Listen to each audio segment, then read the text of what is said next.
Olá a todos, sejam bem-vindos à nossa segunda atividade aqui no nosso mini curso 25. Meu nome é Emerson Porto Ferreira. Espero que vocês tenham visto a aula passada, né? Então, por isso que a gente vai a parte aqui desse princípio. Bem, é, hoje nós vamos falar, portanto, de São Paulo, ou dessa dimensão carnavalizada da cidade de São Paulo. Daqui a gente vai passar primeiro por um ponto de vista mais histórico da cidade. Depois a gente passa para outras questões,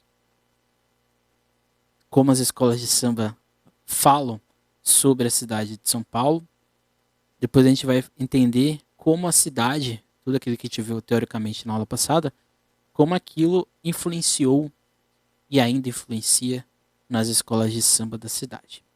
Antes de mais nada, o que é essa cidade de São Paulo, ou o que ela tem, né, de fato, né? A população em torno ali de 2 milhões, 12 milhões de pessoas. Uma população no último censo, né, de 2010 foi de 11 milhões. Então ali houve um aumento de mais ou menos 1 milhão de pessoas. Uma densidade de 7.398,26 mil habitantes por quilômetro quadrado. A economia ali em torno de 58.691 no PIB per capita. O percentual de receita de 30%, o IDH é de 0,8 de 80, né? Lembrando que o máximo é 1. Total de receitas ali em torno de 50 bilhões, não, 50 milhões. E o total de despesas empenhadas ali em torno também de 51 milhões. Ou seja, uma economia bastante pujante numa cidade grande, mas que poucos têm acesso a essa economia de fato, né? O trabalho em rendimento está ali em torno num salário médio de 4,1. Pessoal ocupado, né, 5 milhões, então, ou seja, é como se é menos da metade da população de fato que está empregada ou que recebe um salário de 4,5, 4,1. Lembrando que isso aqui é um dado do censo, dado do IBGE. E o percentual da população ali em torno de 31,6 com rendimento nominal mensal per capita de até meio 1,2 salário mínimo. É muito pouco, inclusive. E a educação ali, uma taxa de escolarização de 6 a 14 anos de 96%. O IDEB, né, que são os anos iniciais de ensino, né, 6,3. O IDEB, 4,9 nos finais, né, do ensino fundamental. Matrículas no fundamental, 1 milhão. Matrículas no ensino médio, 382 mil. Docentes do ensino fundamental, 69 mil. Docentes do ensino médio, 28 mil. Número de estabelecimentos de ensino, 3 mil no fundamental. E no médio, 1.383. Então, assim, a cidade absorve, no caso, a cidade de São Paulo, absorve uma realidade urbana e de sua construção de maneira muito recente, o que gerou e gera conflitos entre seus diversos interesses, sobrando ao trabalhador uma condição historicamente tumultuada. É aquilo que a gente viu na aula passada, né, que não vou me alongar muito nesse aspecto, mas o fato é que essa cidade de São Paulo, como a gente vai ver aqui, eu costumo dizer, eu sou professor de história também, eu falo para os meus alunos que São Paulo pode ser dividido em dois momentos. Existe um momento, que é esse momento quase que folclorizado, esse momento quase que mítico, do jesuíta, do bandeirante, do indígena que ajoelhou ao Anchieta, essa visão quase que animalesca da cidade de São Paulo, gerou vários mitos. São Paulo era uma grande roça. São Paulo não era nada mais do que isso. Não era uma cidade grande. Mas isso só vai acontecer de fato mesmo, no século XX, quando as leis municipais passam e se direcionam de fato para um desenvolvimento urbano existente. Então, ou seja, a cidade de São Paulo é cheia de conflitos. Ela é cheia de problemas. Onde se olha tem problema. Um exemplo disso, para exemplificar o que eu disse agora, a cidade de São Paulo, se a gente for pegar a mancha urbana dela, aqui em 1905, ela está em torno, né? ela é muito pequenininha, né? Ó, olha só, bem pequenininha. Em 1914, 9 anos depois, ela já aumenta, principalmente ali na região central. Está praticamente exclusiva na região central, né? Em 1924, 10 anos depois, essa mancha passa a subir um pouquinho para a Zona Norte e um pouquinho para a Zona Leste e um pouquinho mesmo para a Zona Sul. Em 1949, ou seja, quase na década de 50, essa densidade central ela passa a ficar radializada. E que em 62, né, quase 62, dali quase 13 anos, isso passa a sair de São Paulo e atingir outras regiões, como Guarulhos, São Bernardo, São Caetano e assim por diante. Em 74, essa mancha urbana ela fica extremamente grande. Em 85, já ali no final da ditadura militar, de fato, a cidade de São Paulo, a sua zona metropolitana, já é enorme. A gente já quase não consegue ver a cidade de São Paulo, né? Ela já está quase toda tomada. E os seus entornos, né, as cidades em torno, também já estão ficando bem grandinhas. Em 1992, ano que eu nasci, inclusive, a gente já começa a perceber uma coisa que a gente não consegue ver nos outros mapas. A gente consegue ver aqui, que são as radiais, né? A gente tem aqui o Pinheiros, o Tietê e o Tamanduateí. E daqui a pouco a gente vai falar sobre eles. E aí que a gente percebe que praticamente a gente está vendo o mapa de São Paulo aqui acontecer na nossa frente, da cidade, que está mais ou menos essa região aqui, e o entorno já está grande e que em 97 se consolida. Então, ou seja, é uma mancha, uma densidade urbana grande, mas ela começa a crescer mesmo a partir daqui, né, da década de 60 em diante. Por que isso é importante? As escolas de samba de São Paulo elas vão começar a crescer exatamente nessa década de 60. É quando vários fatores vão acontecer, mas isso a gente vai falar ao longo da nossa aula. Então, assim, a gente tem aqui imagens dessa São Paulo em 1900. Olha só, quase ali mais ou menos 120 anos, né? Esse aqui é o Lago São Francisco, onde fica hoje a Faculdade de Direito da USP. A gente pode perceber várias questões, né? Por exemplo, aqui a gente tem um largo em si, né? A faculdade. Mas aqui a gente pode perceber nessa partezinha aqui, ó, que não tem prédio, né? Eu até arrisco dizer que aqui é como se fosse, dá pra ver até uma montanha, uma região de planície, né? Com alguns elevados. É um largo de fato, né? Não tem nada aqui. E aqui os alunos pousando para foto, né? Normal aqui desse período. Vamos para a próxima.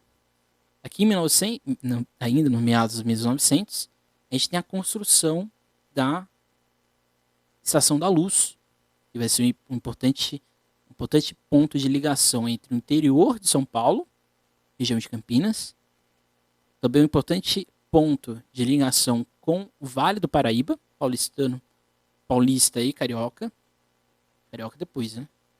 E também para Santos, também. E aqui a gente tem um contraste, né? Que é uma pessoa com uma charrete e um cavalo, né? Que é bastante peculiar. E aqui a gente percebe que a fiação elétrica ela ainda estava também chegando nessa região. Ou seja, é uma São Paulo que está mesclando, né? O crescimento de uma estrada de ferro, de uma estação de progresso que é o trem, e ao mesmo tempo o passado, né? Que são os bondes. Aqui a gente tem a Brigadeiro Luiz Antônio, olha só que loucura, né? No cruzamento com a Avenida Riachuelo. E aqui é aquilo que eu disse, né? Aqui a gente tem um núcleo, né? Uma casas. E aqui a gente percebe que não tem nada, né? É uma cidade que em 1900 não tem muita coisa. Não tem nem pedra, né? Aquele segmento, né? De pedra, não tem. Isso aqui é a Avenida Paulista. E aqui não precisa nem dizer, né? Nem para quem já foi para São Paulo sabe que a Avenida Paulista hoje não é nada assim, né? Grandes casarões, grandes chácaras, grandes fazendas, né, entre aspas, né, como era comum em São Paulo. Em algumas regiões ainda é comum ter chácara. E aqui a gente percebe, de fato, no horizonte, ó, tem nada. Ó. Cidade arborizada, asfalto de areia, algumas árvorezinhas, né, sendo plantadas. A gente percebe que essas árvores foram plantadas recentemente por causa dessa grade, né, para a sustentação da árvore. Aqui a gente tem a rua direita, e aqui é um caos, né? A cidade, acho que aqui nessa foto aqui tem, né? Aqui. A cidade que andava de charrete passou a andar o quê? De bonde. Então, ou seja, aqui também em meados de 1900 e 1902. Todo o asfalto foi tirado, toda a rua foi tirada para ter o espaço para os bondes, né? Para os trilhos, os bondes passarem. E aqui a gente percebe os trabalhadores, sua grande maioria. A gente percebe que tem crianças, a gente percebe também que tem outras pessoas aqui. São essas pessoas que eu estava falando na aula passada. São essas pessoas que a gente tem que entender, ou tentar entender o que é esse trabalhador. Ou seja, uma cidade caótica aqui ainda, né? Essa aqui é a Rua São João. Isso, Rua São João. Fica ali na 24 de março, se não me engano. Não, estou enganado. E aqui é o símbolo da cidade de São Paulo, né? Alguns carros, charretes, casas simples. Uma cidade provinciana, né? Se assim podemos dizer. Então, o processo de ocupação de São Paulo decorre com a expansão do ciclo cafeeiro. Porém, muitos desses cafeicultores ficaram em áreas específicas da cidade ou em bairros criados para os seus gostos, como Campos Elíseos, Paulistas, Jardim Europa e etc. E Genópolis também, esqueci de colocar aqui. Então, seja, São Paulo vai de fato crescer, surgir com o ciclo do café. Se a gente está falando de cafeicultor, se a gente está falando de pessoas, né, de senhores do café, automaticamente nós estamos falando de pessoas com muita posse. A maioria delas homens, um patriarcado. E essas pessoas chegam e habitam essa cidade. Na Vila Paulista, com grandes casarões. Nos Campos Elíseos, também com grandes casarões. No Jardim Europa, onde vão ser criadas diversas vilas, ou no caso, cidades urbanas, dentro de São Paulo, grandes chácaras. Então isso vai fazendo com que essa cidade, que não é grande, que não é pequena, ela é grande, mas ela é muito concentrada. Então essas pessoas, esses cafeicultores chegam, porque é um ponto de encontro. Por mais que São Paulo fosse a capital, quem tinha mais protagonismo nessa época era Campinas. Campinas, Piracicaba, por causa do centro cafeeiro, também Taubaté. Mas São Paulo era um centro de cruzamento, né, do interior para o litoral, tendo em vista que o litoral é onde ficava a escoação do café, do produto, e onde ficava também a bolsa do café. Né? Então, ou seja, essa cidade ela vai sendo construída por esses cafeicultores. Mas, ao mesmo tempo, essa cidade já contava com uma expressiva população negra e com um progressivo e acelerado processo de imigração. A população negra de São Paulo ela sempre existiu, talvez não em grande número, como, por exemplo, a gente tem no Rio de Janeiro, que a gente vai ver na atividade de amanhã, na aula que vem. Mas a população negra de São Paulo existia. Boa parte dessa população estava no interior.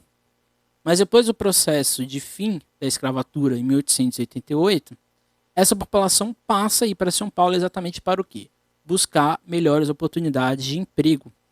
Tendo em vista que trabalhar nas lavouras foi um papel que foi dado exclusivamente, ou grande maioria dado para imigrantes. Esses imigrantes que chegam em São Paulo, né, chegam de Santos, passam por São Paulo e vão para o interior, também nem todos vão ter acesso ao café, né, à produção cafeeira de gêneros agrícolas para exportação. Então, onde essas pessoas vão ficar? Também vão ficar na cidade de São Paulo. Então, ou seja, São Paulo tinha essa população, eu não diria que pobre, mas uma população que não tinha condições, não era tão rica, mas em uma cidade que também não exigia ser tão rico. Mas quando chega essa cafeicultura, quando chega processo do café vai afetar essas pessoas, que ou tem que estar dentro desse grupo, ou nas indústrias que começam a surgir na cidade, ou na área portuária. Era muito comum também as pessoas morarem em São Paulo e irem trabalhar como estivadores na cidade de Santos. Então, assim, a evolução da população absoluta de São Paulo vai ali. Em 1972, antes da escravidão, de 31 mil. Depois da escravidão, isso aumenta quase que o dobro para 64. Em 1900, a gente tem um aumento enorme, né, que vai ali para 239 mil. 20 anos depois, meio milhão um pouco mais de meio milhão de pessoas. E em 1940 já tem 1 milhão de pessoas morando em São Paulo. Só para te ter noção, em Londres, nesse mesmo período, a gente tinha mais ou menos 4,8 milhões de pessoas. Então, ou seja, era muita gente que existia em Londres, por exemplo. Mas em São Paulo a gente tem uma população muito parecida. O Jaime Tadeu Oliva e a Fernanda Padovese, um texto que eu vou indicar lá, tá lá no Drive para vocês, diz que o fluxo de imigrantes de outros países e de outras partes do Brasil, além do constante crescimento nesse movimento interior capital, pressionou a ampliação e as transformações do comércio, da indústria e das feições, que eram embrionárias do final do século XIX e desabrocharam no século XX. Então, ou seja, essa São Paulo começou a crescer. Começou a crescer por vários motivos, mas era um crescimento desordenado.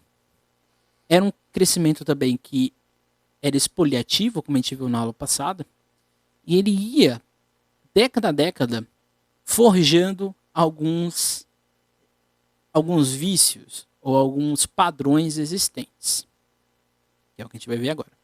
O fluxo de imigrantes de outros países, de outras partes do Brasil, além do constante crescimento e desenvolvimento interior capital, pressionou a ampliação e as transformações do comércio, da indústria e das feições que eram embrionárias do século XX. Isso aqui eu já falei no passado, né? Vou repetir aqui, desculpa. Dessa forma, o crescimento da cidade segue uma realidade de expoliação urbana desde seu início. Ou seja, quando negou a possibilidade de uma urbanidade coletiva, a escolha foi pela higienização de suas áreas.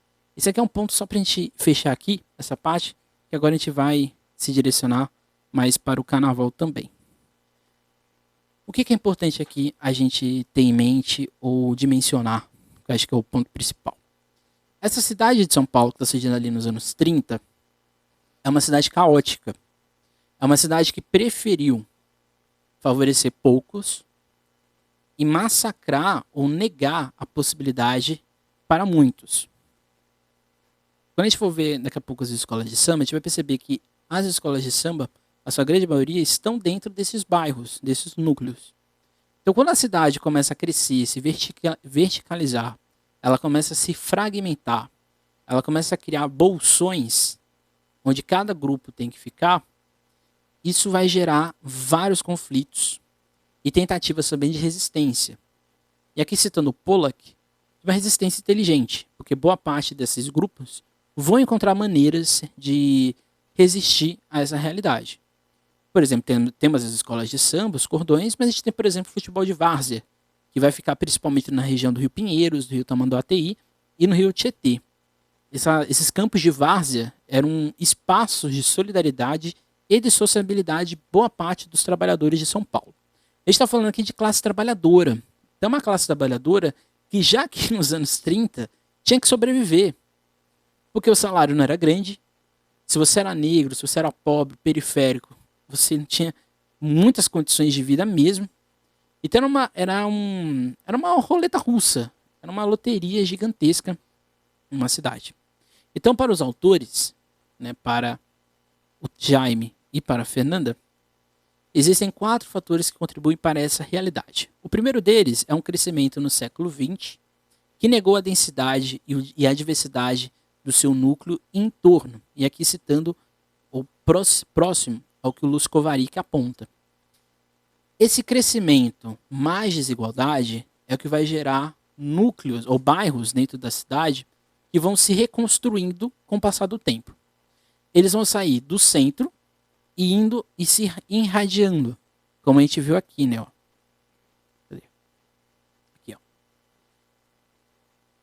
essa fórmula, né, crescimento mais desigualdade, vai fazendo com que essa população tenha que o quê? Se expandindo para fora do centro, ou seja, indo para as franjas da cidade. Quanto mais o tempo passa, mais essa parte periférica vai crescendo, até se tornar uma coisa densa, né? Gigantesca, sendo inclusive maior que a região central. Então esse processo de crescimento desordenado com uma desigualdade, ele não foi do acaso, ele foi proposital. Era um projeto. A cidade de São Paulo tem como principal projeto massacrar a sua população, massacrar o seu munícipe, os indivíduos que estão ali dentro dela. É uma cidade que, desde o princípio, portanto, quer ser uma cidade produto, não aquela cidade de criação que a gente viu também. O segundo ponto é uma cidade descompactada, com diversas zonas de exclusão e com realidades fragmentadas. O Milton Santos diz isso na Cidade Fragmentada, mas um escritor, um teórico da educação, ele diz que essas cidades, essas grandes cidades, elas operam na construção e na rejeição do outro. É como se existisse em São Paulo um triângulo, ou um quadrado. Um quadrado. Do Tietê, do Pinheiros e do Tamanduateí. Essa região aqui é o centro. Essa região aqui é essa região que foi sendo desabitada, causando diversos fatores para a população que morava nessa região, principalmente a população periférica, fosse o quê? Se afastando. Indo para depois do Rio Pinheiros, indo para depois do Rio Tietê, indo para depois do Rio Tamanduateí. Essa região aqui, portanto, vai ser uma região vazia, mesmo com população, porque aqui a gente vai ter muita indústria. Então, por isso que é uma cidade descompactada. Ela não foi urbanizada para que tudo servisse ou fluísse numa integridade, em integração. Ela foi construída para ser desintegrada, para a classe populadora pobre periférica ficar no seu espaço, a classe elitizada ficar no seu espaço, e eles não precisam se ver, eles não precisam estar em contato entre eles. Isso ficou muito geograficamente pontuado por causa dos seus rios, que depois, com o tempo, né, a gente viu o desastre que aconteceu. Né? O terceiro ponto, apareceu um 4 aqui, né? O terceiro ponto é esse processo faz aumentar as disparidades de distância, inutilizando a experiência de uma caminhabilidade. Isso aqui é um conceito do Jeff Speck, que no texto que vou deixar lá para vocês vai estar mais bem explicado, mas caminhabilidade é basicamente o quê? É eu transitar dentro da cidade de uma forma coesa, de uma forma humanizada, de uma forma em que eu seja parte da cidade. Então essa cidade que está crescendo, que é essa cidade de São Paulo, a caminhabilidade não existe. Isso a gente discutiu na parte teórica, mas aqui a gente pode já passar só para São Paulo. Que é a questão do equipamento, né? Dos equipamentos culturais, de lazer, de esporte. A maioria deles estão o quê? Nesse centro, nessa região entre esses rios, o Pinheiro, o Tietê e o Tamanduateí. Fora disso, você vai ter, mas em menor quantidade e em menor infraestrutura e de manutenção. Então essa caminhabilidade, ela é extremamente desigual, principalmente, novamente, para a classe trabalhadora e para essa classe que precisa trabalhar e que não tem essa oportunidade do lazer, da criação, de estar ali perto. Daqui a pouco a gente vai entender por que a importância da escola de samba e do porquê a gente tem que questionar isso até hoje.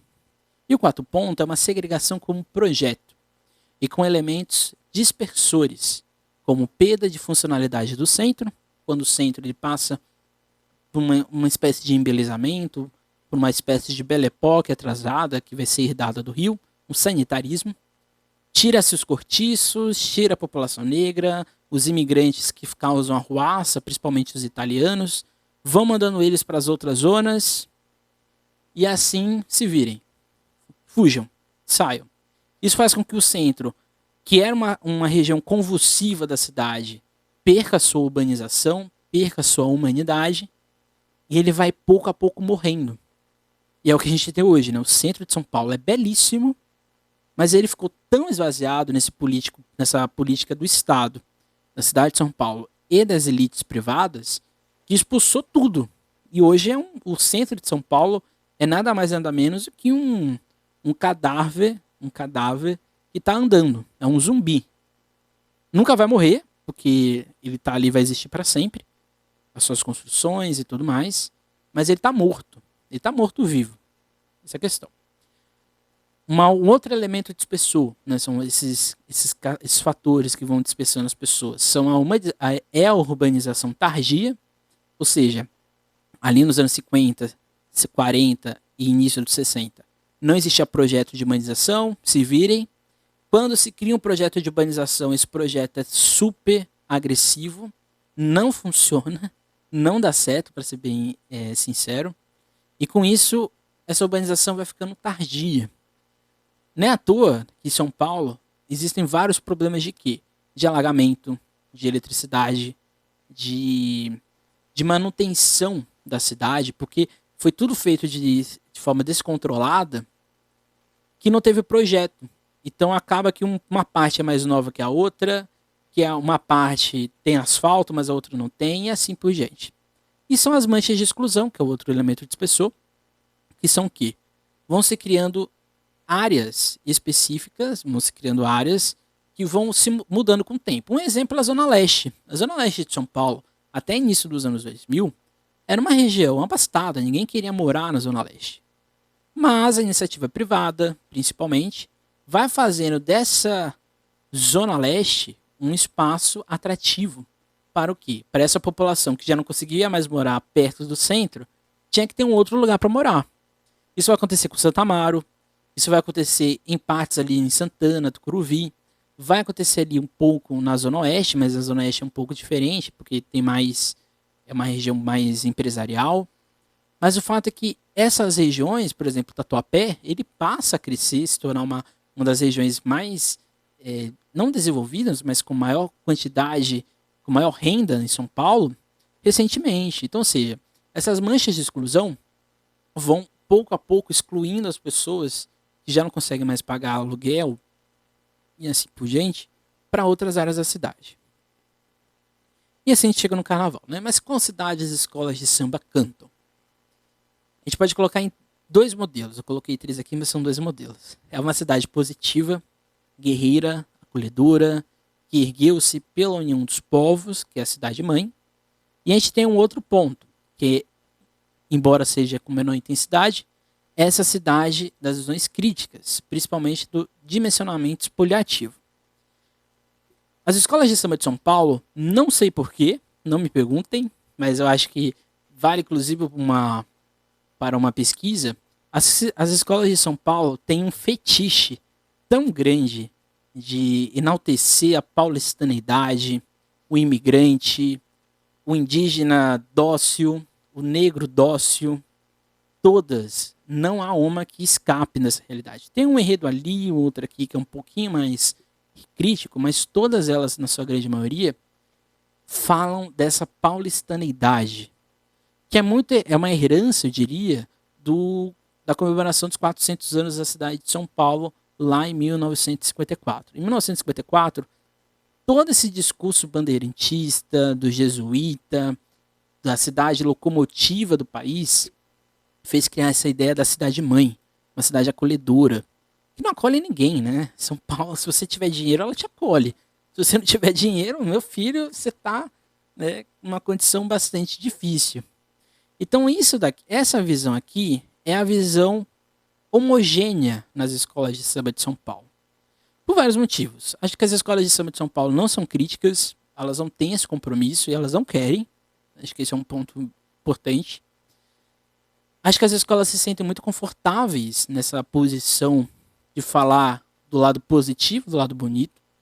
E eu acho que é um ponto, eu não sei, porque eu não conheço todas as escolas de samba, as mais de 70 escolas de samba de São Paulo.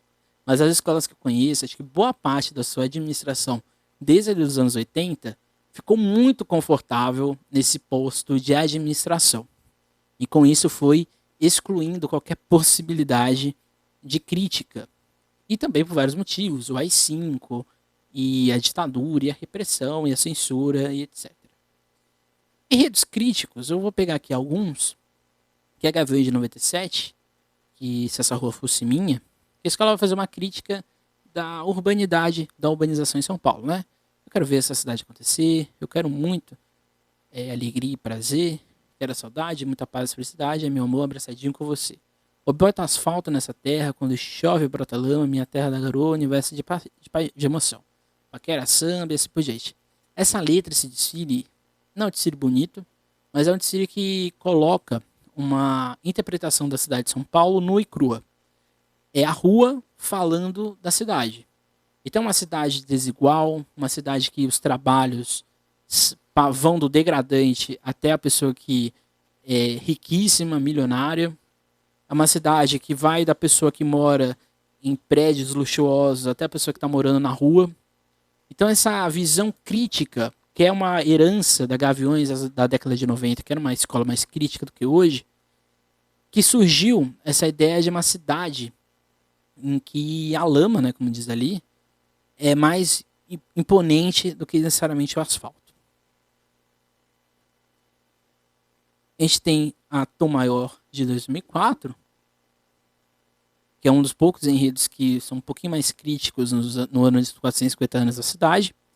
E aqui a escola diz, né? Eu me orgulho dessa gente, motivo de riqueza deste chão, que já foi índio, primeiro trabalhador, bravo guerreiro, deu à terra todo o seu real valor. Quebrai, meu senhor, essa corrente que escravizou, e da senzala um canto ecoou liberdade. O sonho cruzou os mares, trazendo progresso para a nossa cidade. Aqui a gente tem aquela visão da cidade-mãe, né? O índio, guerreiro, o negro, escravizado, mas que o canto ecoou e deram liberdade. Você veja que aqui não é uma liberdade conquistada. E aqui um sonho cruzou o mar, e aqui é um imigrante, né? Aqui a gente tem essa tríade da paulistaneidade construída. Mas aqui a escola faz uma criticazinha, né? Hoje eu tenho um salário doente, né? Aquela cidade produto, mas mesmo assim leva a vida contente, ou seja, sou forçado a isso, né? Só nesse Brasil carente, um trabalhador vira presidente. Eu quero oportunidade, que é alusão ao Lula, né? Eu quero oportunidade, dignidade, cadê o emprego dessa gente? Então, ou seja, isso aqui é um enredo crítico. Vocês percebem que, por mais que esses dois enredos sejam críticos, eles não são tão críticos assim. Mas acho que o ápice de como as escolas de samba de São Paulo veem a cidade de São Paulo, nessa essa visão positiva, que não fala dessas desigualdades, dessas hierarquias, dessa desconcentração urbana, se assim podemos dizer, é o ano de 2004, né? Eu separei aqui, são 6 temas principais, conteúdo e agremiação. História da cidade, que versa sobre São Paulo a partir de uma linha cronológica histórica da cidade. E aqui a gente tem a Rosa de Ouro, que vai fazer um enredo super, mas super, se você espreme, vem a lógica da comissão organizadora dos 400 anos da cidade de São Paulo, aquela São Paulo bonita, dos grandes heróis, do branco, do indígena que aceitou o processo civilizador, do negro que apenas serviu ali de muleta. Ou seja, é a exaltação do branco por meio dos monumentos. Um desfile bonito, mas que se a gente for pegar a narrativa dele é bem complicada, né? Apaga o negro, apaga o indígena, só coloca o branco mesmo como o feitor, entre aspas, o feitor da cidade de São Paulo. A gente tem a Gaveza Fiel, que vai falar de revoluções, todas as revoluções aqui da cidade de São Paulo, um enredo também bem, assim, romântico. E é uma cidade que é um enredo mais romântico, a cidade venceu esse ano, mas aqui é a história da imigração, mas é tão romantizado que você fica até sentido. A história da culinária paulistana, e aqui a gente tem alguns enredos críticos, que é o enredo da Tucuruvi, que vai falar da fome zero, dessa cidade que é grande, tem muito alimento, mas é para poucos. A gente tem a X9 paulistana, que vai falar da culinária paulistana, que é muito parecido com o enredo da Águia de Ouro, mas aqui é como se São Paulo fosse o centro gastronômico do Brasil, do mundo. Essa coisa gigante, né? São Paulo tem que ser tudo grande, né?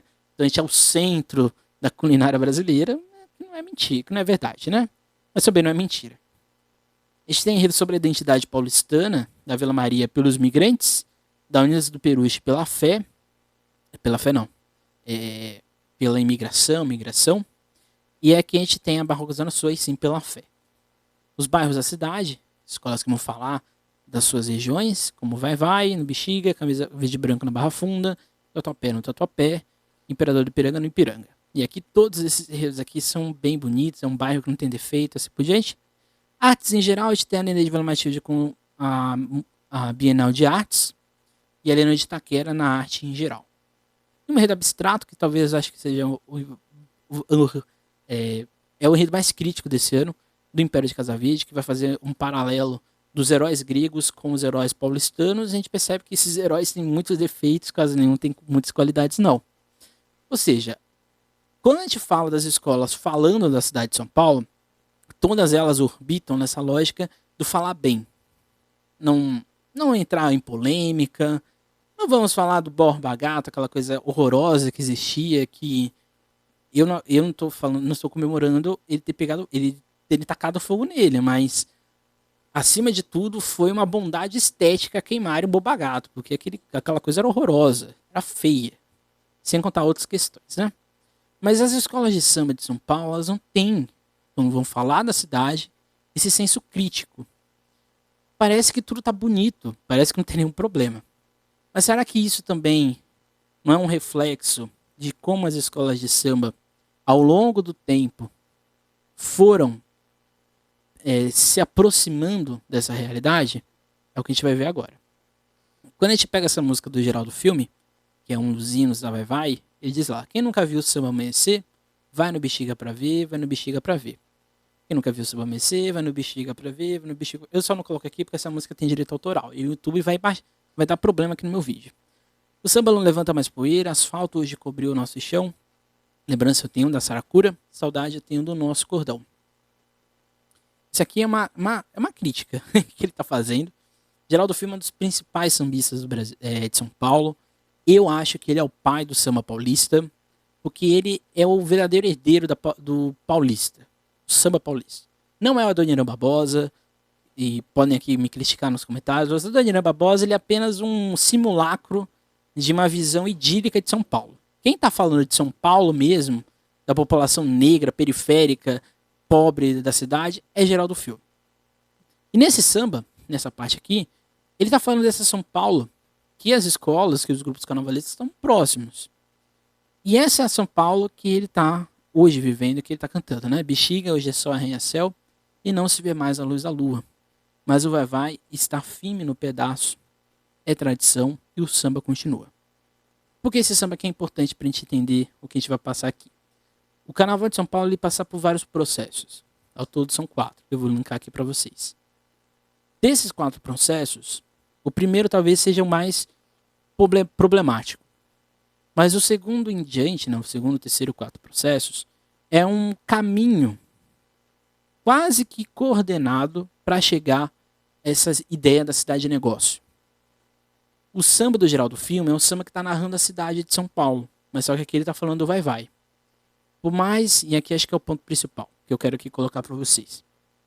Por mais que exista essa espoliação urbana, essa fragmentação, essas manchas de desigualdade, esses espaços que cada um tem que ficar no seu lugar, essa cidade que cresce, expande e vai afastando a sua população de qualquer condição de humanidade, uma cidade que você tem que ser um produto para conseguir sobreviver nela, a escola de samba mesmo assim ficou lá.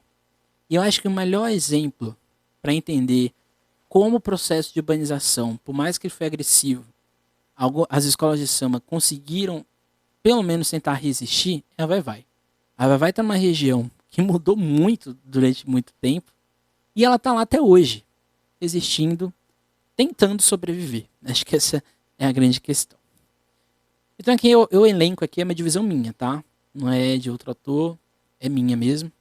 Eu elenco 4 pontos. Um deles é a formação e permanência. O segundo é a consolidação e expansão dentro dessa cidade. O terceiro é a comercialização e a crise em São Paulo. E o último, que é o que a gente vive hoje, que é a padronização e o coaching. Isso aqui meu contato com o Rio de Janeiro que faz aqui gerar o coaching. O primeiro ponto, ele está acontecendo ali entre os anos 30 e meados dos anos 60. E aqui a gente está falando da formação de diversos núcleos carnavalescos dentro da cidade. Sejam eles de grandes expressões, como os cordões, como o cordão do Fio de Ouro, gigantesco ali nos Campos Elíseos. Olha só. O da Barra Funda, que depois vai se tornar o Camisa Verde, na Barra Funda. E o Vai Vai, que vai surgir, Vai Vai, primeiro com um I no final, e por fim, Vai Vai, esse cordão, na Bela Vista. Essas três regiões, onde os cordões eram mais populares, durante muito tempo, até a década de 60, quando os cordões vão se tornar a escola de samba, essas três regiões são as regiões o quê? Onde está morando a população rica. Onde está morando, como diria o Milton Cunha, essa classe cheirosa, esse povo cheiroso, esse povo rico, né, que está ali espoliando, usando a cidade e empobrecendo o resto ao seu redor. E não é à toa, boa parte dessas pessoas, como uma cidade que o quê? Vai tirando a caminhabilidade, essa população tinha que morar perto ou de estações de trem ou perto do trabalho. Não é à toa que boa parte das mulheres, por exemplo, na Bela Vista, trabalhava na Avenida Paulista, nos Campos Elíseos, exatamente na casa dessas patroas. A mãe do Geraldo Filme trabalhou durante muito tempo nessas mansões. E foi nesse contato que ela teve, que ela ensinou muita coisa para o filho dela. Isso aqui é só um exemplo, existem vários outros. E também era uma possibilidade, né? Essas regiões tinham muita estação, então era fácil você escoar para um bico no interior ou no litoral e assim por diante. Então esses cordões, boa parte deles vão surgir nesses bairros de elite, mas não dentro do bairro, né? Nas franjas, né? Nas periferias dele. E com o tempo eles vão ou desaparecendo ou também seguindo esse fluxo. Mas boa parte dos cordões permaneceram. Eu acho que essa é uma particularidade, por isso que é importante frisar aqui e pontuar. Essa população pobre, na sua grande maioria, fixou-se nessas regiões, na Bela Vista até hoje, desde 1930 até hoje, e na Barra Funda desde 1914, que é a camisa verde e branco hoje. O Fio de Ouro não existe mais. E as escolas de samba, o bloco. A primeira escola de samba de São Paulo, que é a primeira da cidade, surge no Campos Elíseos, inclusive, mas ela vai durar apenas um ano. E a escola primeira, de fato, que vai ficar mais tempo prolongado, é a Lava Pés, na região da Liberdade, região de grande população negra, Liberdade e Glicério, e nos anos 60 principalmente, isso vai perdendo, se descaracterizando e ficando no bairro japonês, que é uma construção imaginada de São Paulo que na verdade expulsou boa parte da população negra ali existente, que ainda é um grande berço do samba paulistano. Então vocês percebem que esses núcleos eles estão nessas regiões centrais. E conforme a cidade vai andando, eles vão resistindo. Essa é a grande maioria. A maioria desses grupos se formaram nas franjas, esses bairros, né, como Jardins, como Bela Vista e assim por diante que eu acabei de falar. Aqui eu tenho aqui um mapa para a gente entender onde estão essas escolas. Né? Aqui eu estou pegando as escolas que são um pouco que se consolidaram ali antes da oficialização em 68. A Vai Vai, que está no centro, a Lava Pés, que está no centro, a Camisa Verde e Branco, que está na transição do centro para a cidade, a Peruche, que já está num contexto de urbanização um pouco mais crescente, depois a Marginal do Tietê, na Casa Verde, no Parque Peruche, e a Mocidade Alegre, que surge aqui no Bom Retiro, mas que depois vai para o Limão, para a Casa Verde. Hoje a Peruche e a Mocidade são vizinhas. A única escola que foge dessa região é a Nenê de Vila Matilde. A Nenê de Vila Matilde ela vai surgir em 1949, na região da Zona Leste, uma região afastada. A melhor forma para você sair da Nenê de Vila Matilde para a cidade era de trem. Então é à toa que boa parte dos sambas da Nenê de Vila Matilde, quando falam de São Paulo, aparece um trem. Porque o trem foi essencial para a constituição do bairro e para estes trabalhadores. Essa região aqui, ó, que a gente está vendo aqui, exagerei um pouquinho. E essa região aqui também é uma região industrial da cidade de São Paulo. Depois dos anos 60, as escolas de samba vão surgindo para cá, para a Zona Norte, para a Zona Oeste e, por fim, na Zona Sul. A cidade, Santa Amaro, que era essa região aqui, ó, Santa Amaro, Grajaú, Capela do Socorro, essa região era um município até 1937, se eu não me engano, acho que é 37. Era um município que depois foi anexado à cidade de São Paulo. Então aqui existia uma espécie de clarão. É como se nada existisse nessa região durante muito tempo, até ocorrer um processo de ligação e de afastamento, né, quando as pessoas vão saindo dessa região e habitando a Zona Sul. Então a formação de grupos carnavalescos atende o quê? A uma geografia muito específica da cidade e do seu modelo basilar, que é esse modelo de expulsão. Mas essas escolas permaneceram até hoje, com exceção da Lava Pés, que hoje ela está aqui na região do Jabaquara. Então, ou seja, existe uma proximidade, né? Existe uma relação aí bastante interessante. Isso se reflete nos sambas. Boa parte dos sambas que falam dessa São Paulo, aqui novamente, né? Essa São Paulo bonita, cheirosa, é essa aqui, né? Esse aqui é o samba da Rosa de Ouro de 83, Nostalgia, que diz lá: ó carnaval onde estão os clarins, o corso, confete, serpentina, perro e colombina que alegravam multidões. A cortina vai se abrindo lentamente e o palco de luzes faiscantes. O show é maravilhoso, tem plumas, paetês e vedetes fascinantes. Que beleza o teatro de revista, o habitué no seu traje principal, casaco de pele, chapéu e príncipe e piscinê, era o que faltava, era o que não faltava no municipal. Essa cidade aqui é uma cidade que era basicamente construída por uma classe um pouco mais de condição econômica um pouco melhor. Mas é curioso que eu percebo quando eu olho as escolas de samba, que eu acho que aí é um problema, que eu acho que elas não olham o passado da cidade, onde elas foram criadas. Por isso que eu acho que existe um gap entre quem administra uma escola e quem vive a escola, que é o quê? Essa cidade que elas enaltecem é uma cidade que, durante anos, e nesse processo aqui dos anos 30 aos anos 60, massacrou o samba. Perseguiu o sambista, bateu em sambista, prendeu o sambista, chamava de vagabundo, de malandro. Ou seja, é uma cidade que, em tese, as escolas de samba deveriam, no mínimo, criticar um pouco. Mas não criticam. Aqui, novamente, eu pego o Geraldo Filme, porque aí sim ele vai fazer um pouquinho ali mais de crítica. Ele vai dizer: São Paulo, menino grande, que é o nome da música, cresceu, não pode mais parar. É o pai, aqui, né? Cresceu, né? E não pode mais parar, né? E você se pergunta, né? Por que não pode parar, né? E o pátio do colégio, quem lhe viu nascer, um velho P parece chorar. Não veja sua mãe preta na rua com seu pregão, cafezinho quietinho, senhor, pipoca e pamonha e quentão. Agora que o menino cresceu, perdeu sua simplicidade, aqui é São Paulo, desprezou seu amor perfeito e um cravo vermelho amigo do peito. São Paulo de Anchieta e de João Ramalho, onde estão teus boêmios, a sua garoa, cadê seu orvalho? Ou seja, cadê essa São Paulo? Quando ele fala que São Paulo é um menino grande, é uma alusão caótica, né? É uma cidade que, e aqui eu vou arriscar dizer isso, uma cidade que não tem identidade. Existe uma identidade, com certeza, paulistana, mas parece que São Paulo não quer se assumir como São Paulo. Não quer assumir a sua gente, não quer assumir o seu povo.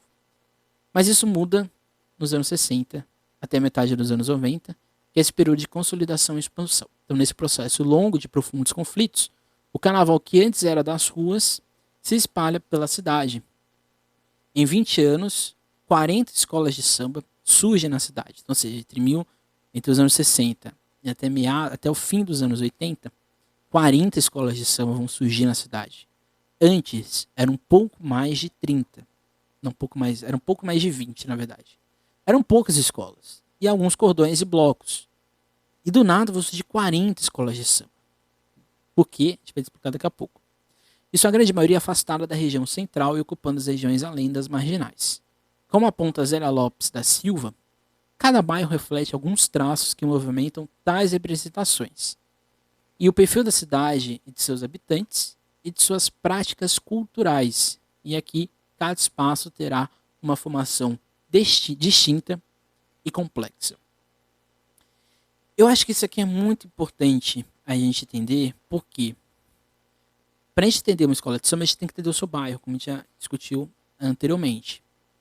Mas, quando essas escolas surgem dentro de um modelo em que agora as coisas já não são tão mais negociadas, as coisas não são tão mais assim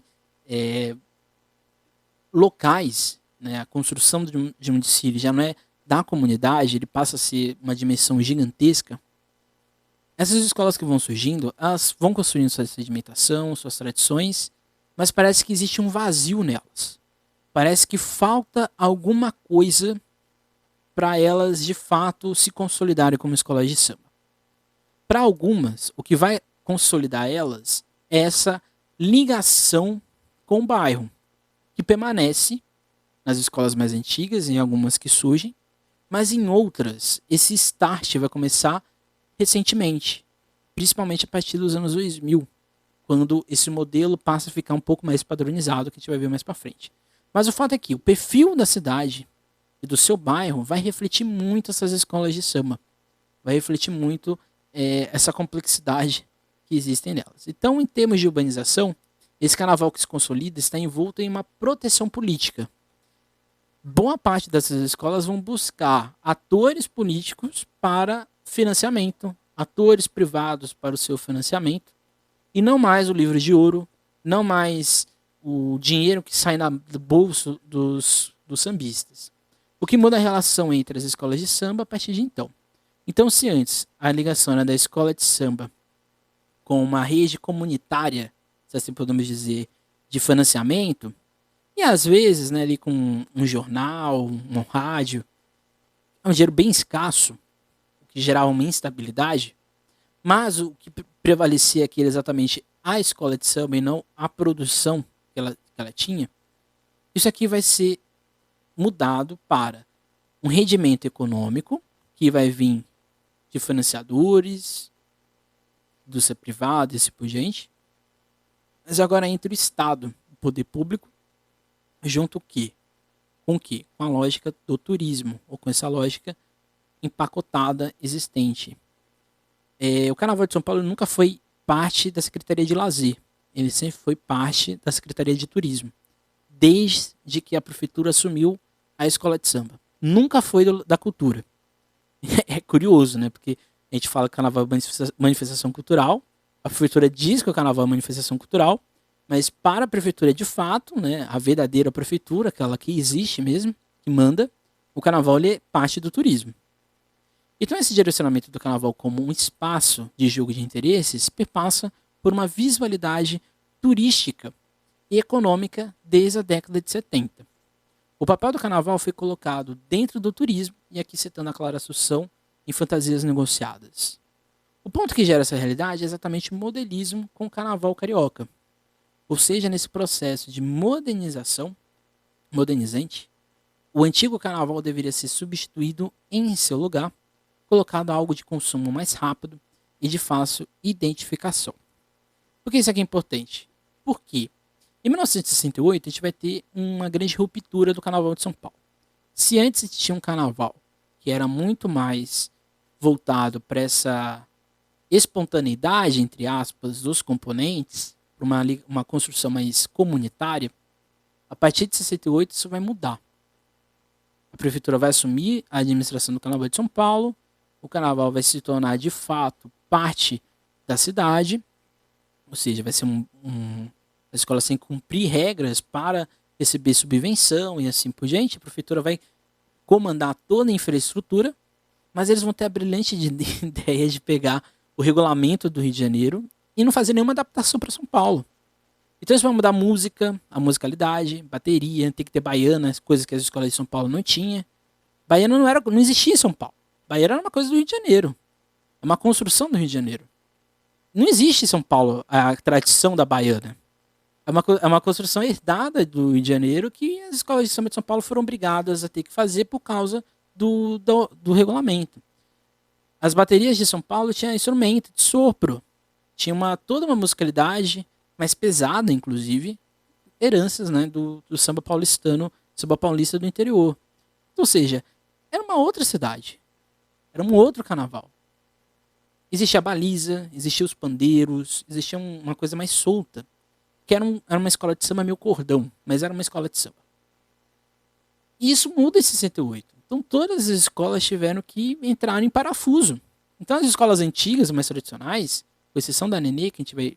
Por quê? Porque a Nenê já tinha um modelo um pouco mais cariocado, mais do Rio de Janeiro, por causa do seu fundador, que é o seu Nenê.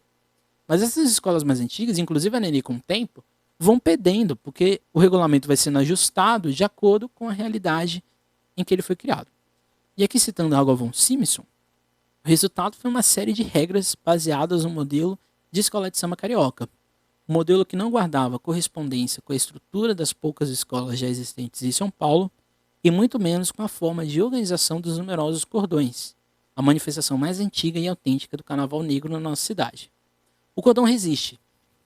O fio de ouro, o vai-vai e o camisa resistem a ser escola de samba até a década de 70. O fio de ouro some, o camisa e o vai-vai atraíam muito mais gente. As pessoas queriam ver os cordões. Os cordões eram mais ricos, os cordões eram muito mais luxuosos. Então, assim, se o cordão se tornasse escola de samba, dificilmente alguém pararia eles. E foi o que aconteceu, né? A camisa e o vai-vai, quando eles se tornam escola de samba, eles revolucionam o Carnaval de São Paulo, porque eles vão trazer o luxo, o público pujante, né? São mais de 4 mil pessoas desfilando nessas escolas. Então eles atraíam o público. E a prefeitura tinha muito interesse no cordão virar escola de samba. Porque o cordão virando escola de samba era mais renda, trazia mais público, trazia mais dinheiro.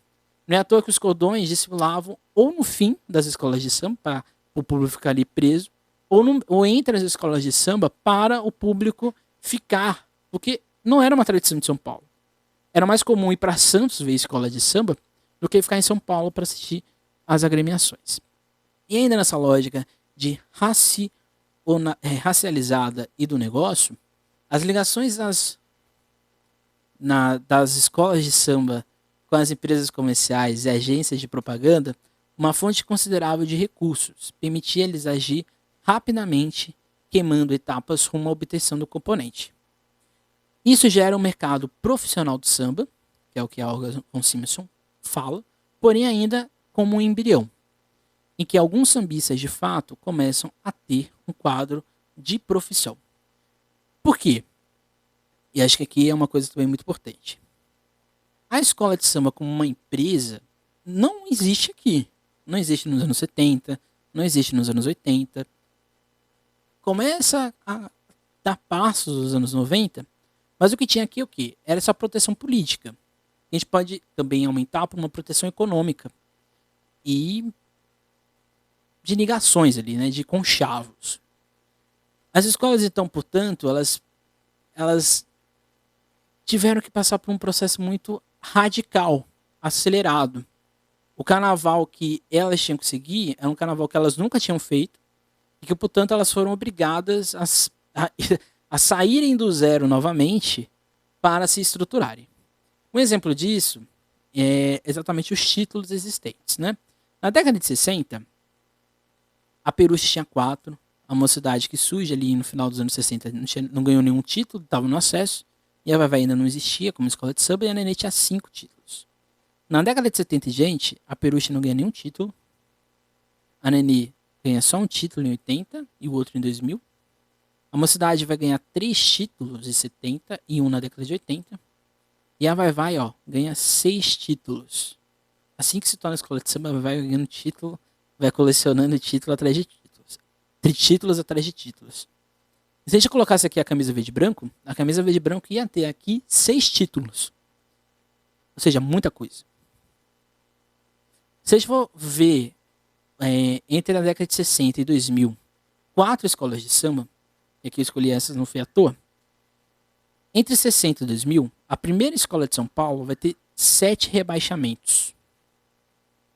Atualmente, a escola, aqui é 2021, tá?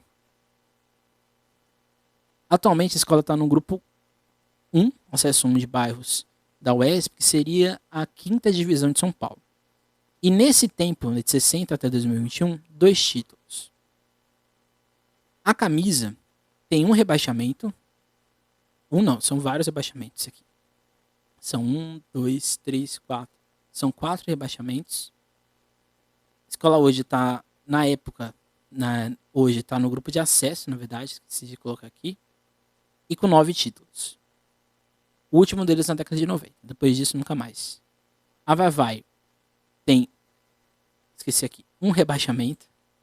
A escola hoje está no grupo especial. 15 títulos atualmente. E a Rosas não tem nenhum rebaixamento. Está no grupo especial e, na verdade, tem 7 títulos. Por que eu trouxe isso? A gente percebe que às vezes a escola mais tradicional, mais antiga de São Paulo, cai em descenso. A camisa verde e branco, depois que o São Paulo é erguido, em que aí sim as escolas têm que ser uma empresa ou um embrião de empresa, a escola vai também cair. A Vai-Vai, que durante muito tempo conseguiu permanecer numa estabilidade, no final, nesses meados ali, a partir de 2010 em diante, a escola vai em altos e baixos até o seu rebaixamento recente. E a Rosa de Ouro nunca não, passa por crise, né? Mas é uma escola muito estável. Durante muito tempo ela ficou ali numa estabilidade. Isso aqui é importante porque a Rosa de Ouro vai ser uma potência nos anos 80 e 90 com a Vai-Vai e com a camisa. Mas quando a coisa começa ou passa a ser mais comercial, passa a ser mais complexa, né, dessa comercialização em crise, a gente vai ter outras protagonistas e outras que vão se fixar. Então, os anos 90 representam a transição de modelo da Tiradentes para uma realidade de transição e de profundo modelismo ao que era posto no Rio de Janeiro. Alguns fatores são essenciais nesse processo que começa bem e termina em crise. E, novamente, tudo isso aqui está dentro da cidade. A cidade, o Carnaval de São Paulo, ele passa a ganhar mais investimento quando a prefeitura percebe que isso dá retorno para a cidade, seja para o hotel, para o turismo, principalmente, e em alguma medida também para a escola. Daqui a pouco a gente vai perceber que o quê? Não existe aqui, em nenhum momento estou falando de investimento de cultura.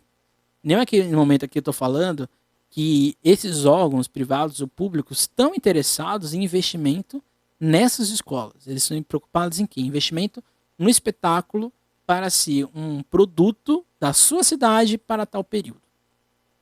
Então aqui, alguns fatores são essenciais nesse processo que começa bem e termina em crise. É o Sambódromo, que vai ser construído em 1991, mas vai terminar de fato em 1996. Os patrocínios, que aqui é uma medida das escolas terem a possibilidade de retorno financeiro para elas. E a TV, principalmente a TV Globo, que vai utilizar as escolas de samba, de São Paulo principalmente, vai criar um profundo paternalismo que a gente vai discutir também agora. Então, no campo político, as agremiações viram na construção do Sambódromo um certo momento de prestígio com o poder público, onde se entusiasmaram com um local fixo de realização de desfiles, como havia feito no Rio de Janeiro. Como a gente viu na aula passada, o Sambódromo de São Paulo ele está afastado da cidade, ele não está dentro da cidade, como o Sambódromo do Rio de Janeiro.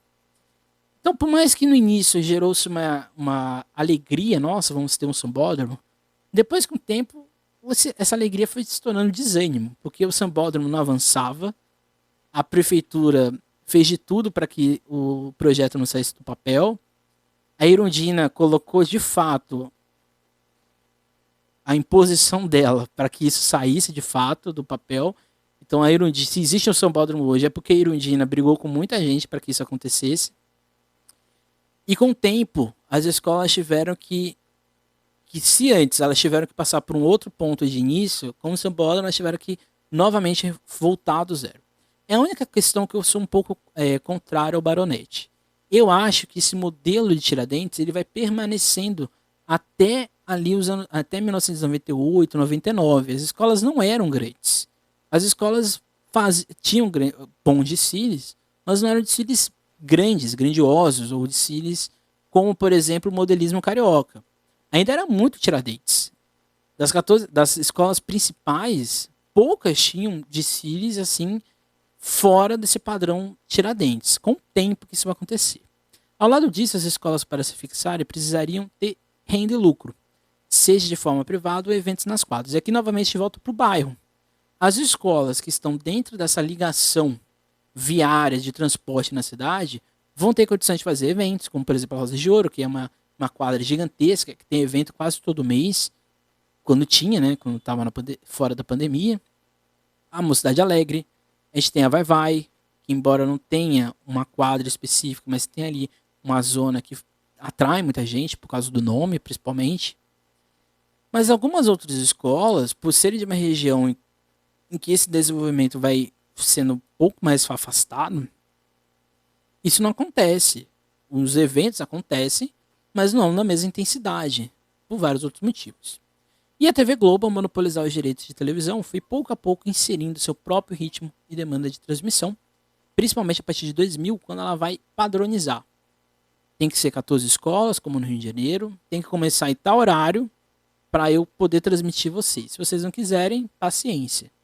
E é assim até hoje, né? Começa o primeiro dia às 11 horas da noite, o segundo 10h30, e aí o acesso são em dias um pouco mais distintos. Então, ou seja, essa relação do Sambódromo com a renda e o lucro e com a TV Globo é o que vai gerar esse modelo, né, de comercialização e de crise do Carnaval de São Paulo.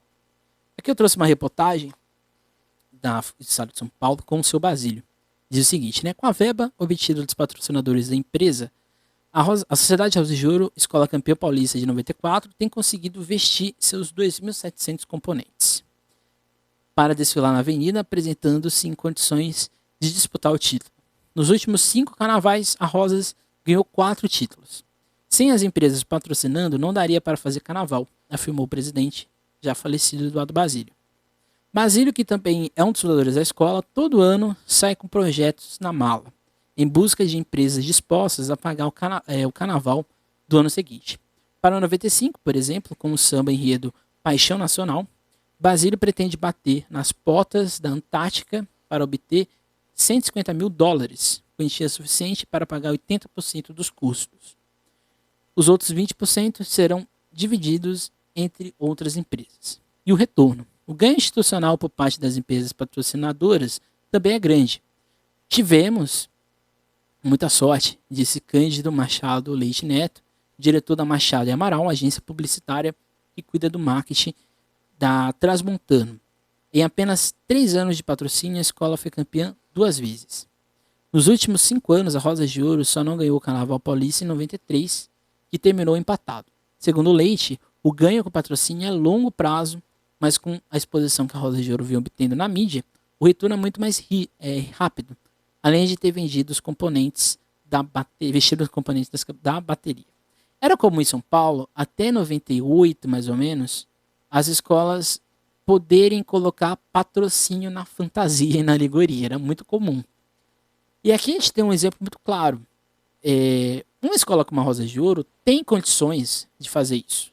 Escola que está no padrão social de São Paulo, é uma escola que está num bairro interessante para fazer evento. Então é muito mais fácil para uma Rosa de Ouro fazer isso do que para uma escola que está lá no extremo leste de São Paulo. Então, ou seja, a cidade, quando ela não adota um projeto de urbanidade coletiva, como é o caso de São Paulo, esse modelo da cidade de São Paulo, isso vai fazendo com que existam essas zonas e fazer com que, dentro de um ambiente que, em tese, não era para ser tão competitivo como é o carnaval, as escolas que estão um pouco mais afastadas, elas passam por maiores problemas. O outro exemplo é a Gaviões da Fiel. O Carnaval de 98 pode ser uma grande virada para a escola de samba Gaviões da Fiel. 5º lugar no ano passado, a campeã do grupo especial de 95. Queremos a união de todos os corintianos para ficarmos bem fortalecidos, diz Carlos Chagas, um manchinha. O dirigente lembra que a agremiação enfrenta uma grave crise financeira para poder entrar na avenida. Neste ano, começamos a arrecadar dinheiro muito tarde, reconhece. Para evitar problemas no futuro, a diretoria desenvolve um projeto de profissionalizar a escola, que inclui gerenciamento de recursos, manutenção de artistas após o carnaval e profissionalismo dos quadros. Nossa intenção é criar uma escola SA, como uma empresa, explica o sócio fundador. É a primeira vez que uma escola se assume como escola SA em São Paulo. O gerenciamento e a captação de recursos durante o ano tem o objetivo de garantir dinheiro para o desfile e tornar a escola cada vez mais acessível a todos os interessados.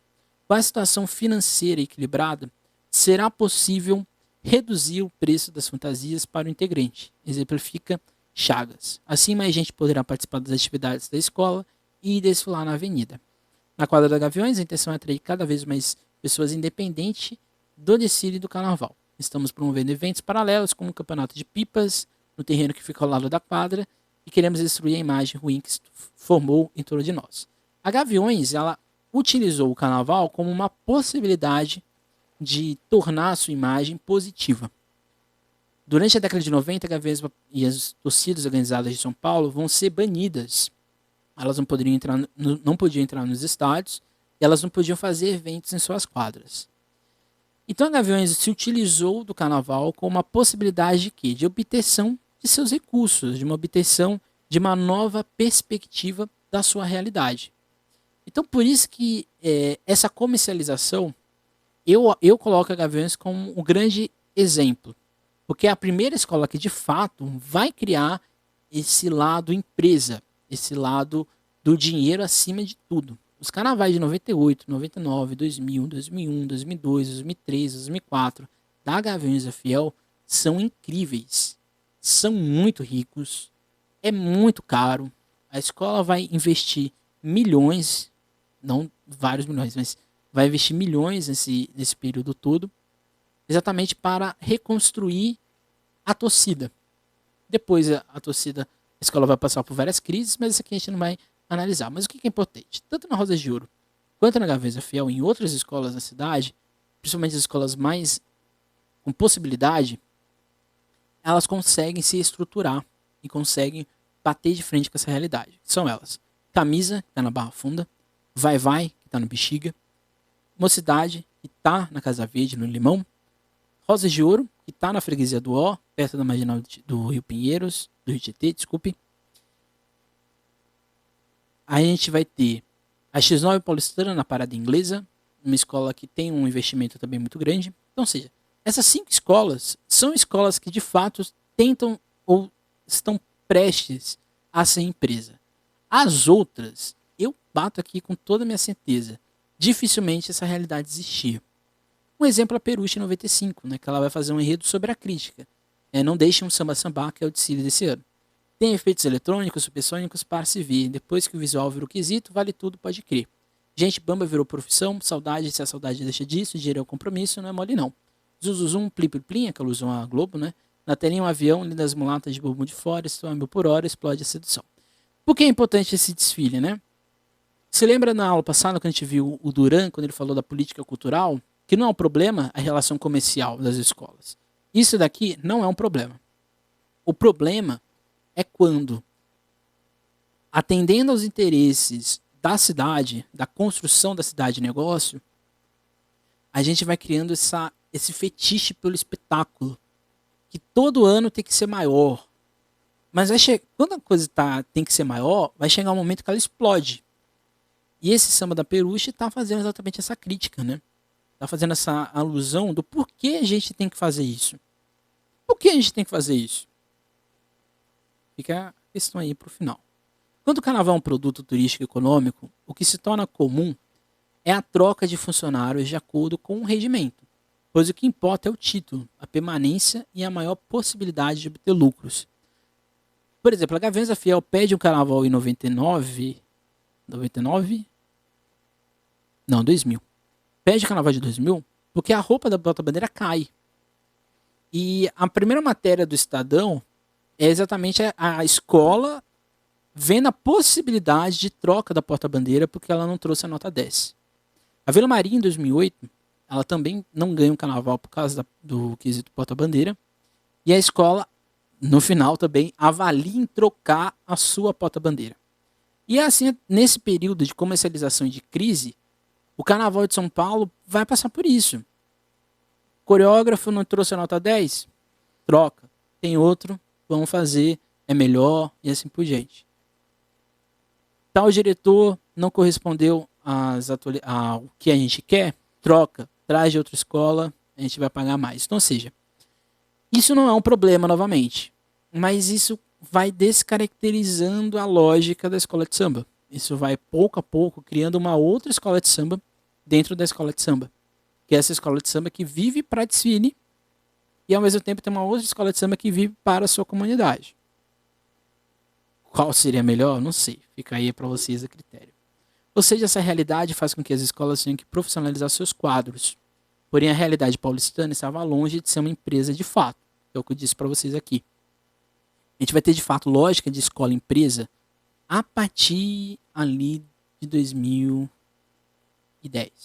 Eu acho que a partir de 2010, de fato, a gente vai ter escolas-empresas, escolas que querem se profissionalizar de fato para gerar um carnaval mais estruturado.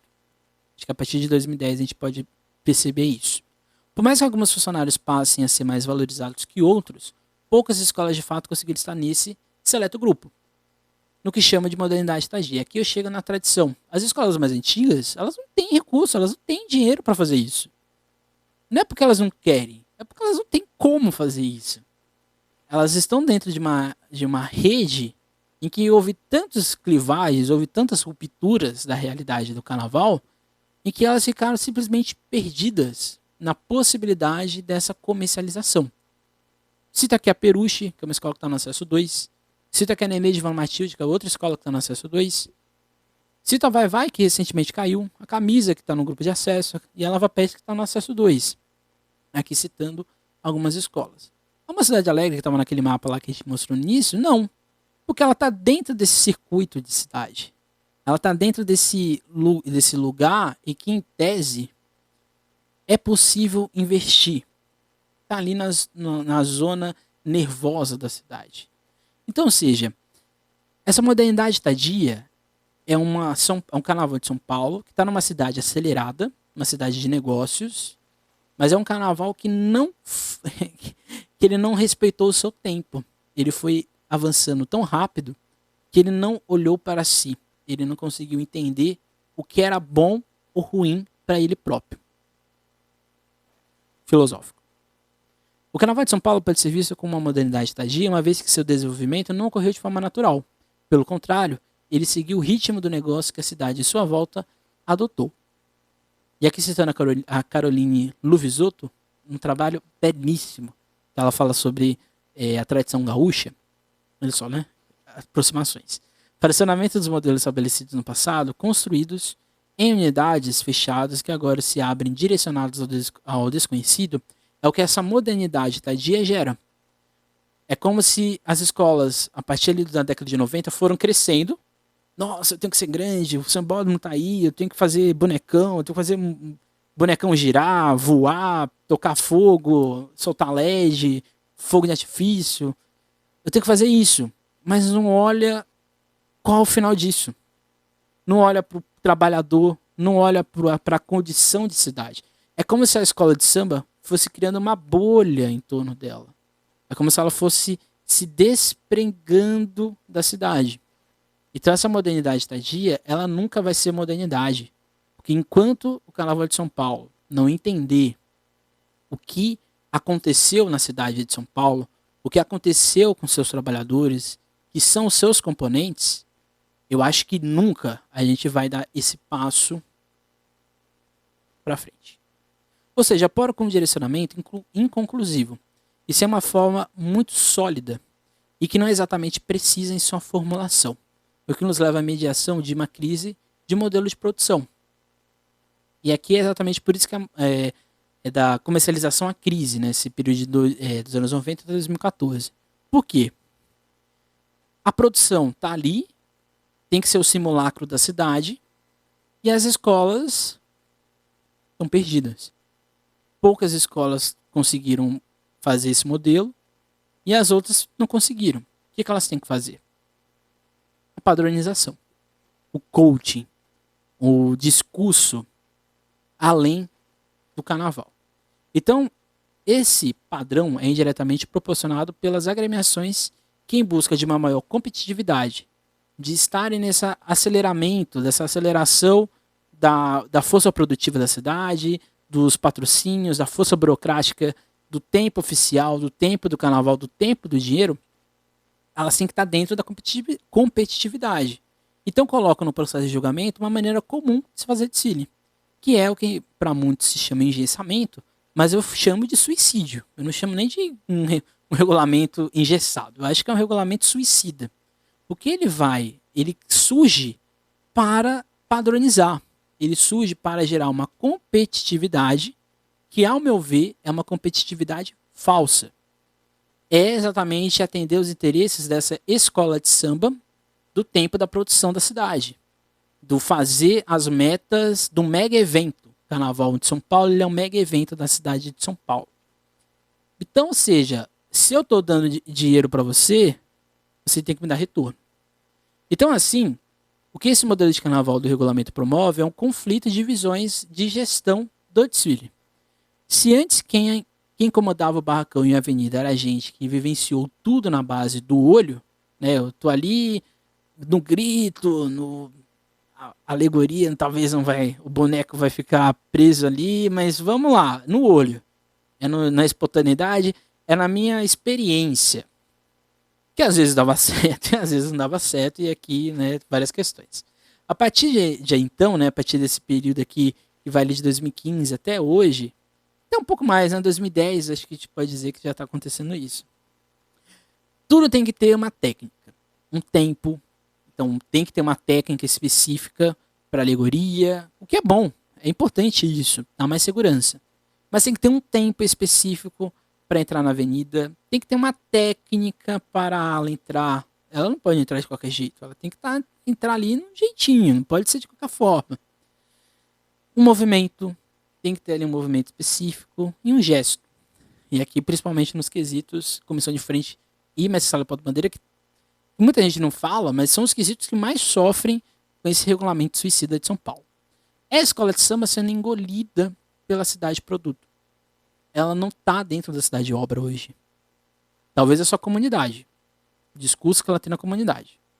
Mas eu acho que a escola de samba hoje é uma escola que está nesse interesse da cidade de produto. É como se fosse um evento calendário, que a prefeitura chega lá, dá dinheiro, e em troca vocês têm que dar alguma coisa. E dentro das escolas, esse modelo coaching é o quê? Somos alegres, a escola diz, a gente é alegre, a gente acredita em vocês, a gente está na superação pelo título. É isso aí, vamos lá, se dediquem, se esforcem, entreguem seu sangue, seu suor. Em nenhum momento está se preocupando com a sua cultura, com o que você vai aprender, com o que você vai levar, com o que você vai fazer na troca. E o componente está num tempo rígido, porque ele não pode fazer o que ele quer na avenida, ele tem que fazer o que a escola está planejando. O esforço e recompensa, porque o seu esforço vai gerar uma recompensa. A recompensa fica entre as 6, de preferência o título. E as regras a partir do regulamento. Isso daqui é aquela cidade enquadrada. Essa São Paulo que vai apagando qualquer traço de diversidade, qualquer traço fora de uma outra realidade.